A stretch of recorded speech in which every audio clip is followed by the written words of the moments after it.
Hey, what is up everyone? Here's how to share mobile data to another mobile. Now for us to get this started, let's go ahead and open the settings. Now here in the settings, what you're going to locate is the mobile network right here. I want you to open that one. And then you have here the personal hotspot. Now I want you to go ahead and open the personal hotspot. Alright, so now that we have jumped here, what we are going to do is just turn on the personal hotspot, and then they would be able to connect using the following. So you have here the device name.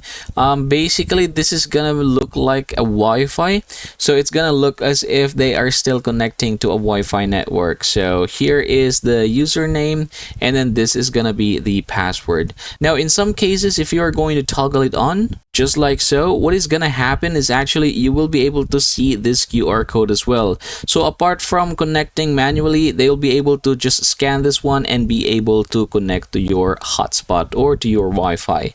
And that, everybody, is how you are going to get this done.